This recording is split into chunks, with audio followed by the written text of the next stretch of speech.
បាទជំរាបសួរបងជំរាបសួរអរគុណសម្រាប់ការខមមិនបងចឹងបងថាផលិតផលក្នុងស្រុកគួរតែធូរថ្លៃជាងផលិតផលនាំចូលបាទកុំយកជាតិនិយមកេងចំណេញអីចឹងណាចឹងនេះឆ្លើយតបទៅនឹងខមមិនបងវិញសម្រាប់ផលិតផលអីក៏ដោយបងឲ្យតែផលិតយកគុណភាពនេះគឺតម្លៃក៏ទៅតាមនឹងដែរជំរឿនមាន2ទី1គឺផលិតផលដែលផ្ដោតទៅលើគុណភាពទី2គឺផលិតផលដែលផ្ដោតទៅលើតម្លៃបើសិនជាយើងផ្ដោតទៅលើតម្លៃចង់បានតម្លៃធូរប្រកបណាស់ពិតជាដកគុណភាពវត្ថុធាតុដើមផលិតហ្នឹងដកចេញខ្លះហើយมันអាចប្រើដូចថាកស៊ូធ្លាប់ប្រើកស៊ូលេខ1ដកទៅប្រើកស៊ូលេខ2ទៅ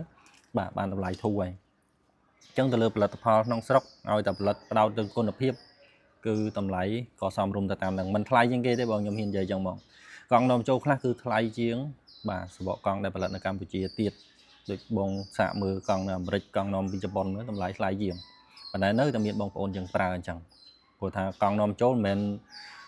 ធូរថ្លៃទាំងអស់ទេមានថ្លៃមានតម្លៃផាកផាយគ្នាហើយក៏មានបាទធូរថ្លៃជាងក៏មានដែរព្រោះមានច្រើនมันអាចនេះបានទេ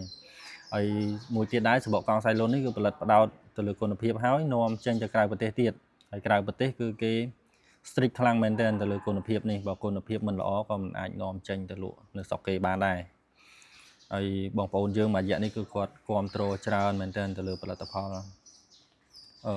នៅស្រុកខ្មែរផលិតផលផ្សេងច្រើនទៀតមិនថាសបកកង់ទេផលិតផលខ្មែរយើងផលិតច្រើនទៀតគឺគាត់មួយរយៈនេះគឺផ្ទុះការគ្រប់គ្រងច្រើនមែនទែនហើយ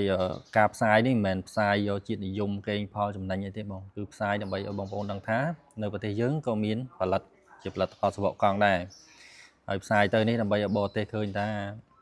នៅស្រុកយើងគឺប្រជាជនបាទគ្រប់គ្រងមែនតើឲ្យតែជាផលិតផលនៅក្នុងស្រុកហើយតាក់ទីវិនិយោគទុនកាន់តែច្រើនមកស្រុកយើងគឺបានចំណេញស្រុកយើងច្រើនទេដោយខ្សែលុននេះជាដើមហ្នឹងគ្រាន់តែកស៊ូខ្មែរទិញ 100000 តោននៅ2025នេះយកមកផលិតចំណេញកស៊ូចំណេញបងប្អូនយើងក៏មានការងារធ្វើបាទរោងចក្រក៏នៅខ្មែរបាទវិនិយោគច្រើនទៀតហើយក៏បកស្រាយទៅនឹងមួយទៀតសបកកង់ដែលផលិតនៅកម្ពុជានេះទោះបីផលិតនៅកម្ពុជាក៏ដោយបងប្អូនគឺការចំណាយវិញគឺច្រើនមហាសាលតែម្ដងគឺច្រើនលើសពីអ្វីដែលបងប្អូនគិតទាំងពន្ធដារអីផ្សេងគឺយើងអនុលោមទៅតាមច្បាប់នៃប្រជាជាតិកម្ពុជាទាំងអស់អត់មានកិច្ចពន្ធទេអញ្ចឹងបងប្អូនយល់ច្រឡំថាអីសបកកង់ខ្មែរអត់មានបងពន្ធអត់មានដឹងជូនតាមពិតបងពន្ធដូចតែគ្នាហ្នឹងបងប្អូនបាទគ្រាន់តែគេអស់ពន្ធទៅលើផ្នែកនេះយើងអស់ពន្ធទៅលើផ្នែកនោះហើយទៅលើសេវាកម្មដឹងជូននេះក៏យើងមានដូចគ្នាបាទរោងចក្រវិនិយោគគាត់3រោងចក្រហ្នឹងជាង$1000 លានបាត់ហើយបើសិនជាចំណាយតិចបាទដូចបងប្អូនគិតមែនប្រហែលជាមិនខ្វះទេអ្នកធ្វើអ្នកផលិតមិនបាច់ចាំដល់មានវិនិយោគទុនពីបរទេសមកវិនិយោគបានមានទេអញ្ចឹងសម្រាប់សបកកង់សៃលុននេះការចំណាយអីផ្សេងគឺច្រើនមហាសាលតែម្ដងហើយទៅលើគុណភាពគឺយើងផលិតផ្ដោតលើគុណភាពប្រើក្នុងស្រុកផងប្រើនាំចេញផង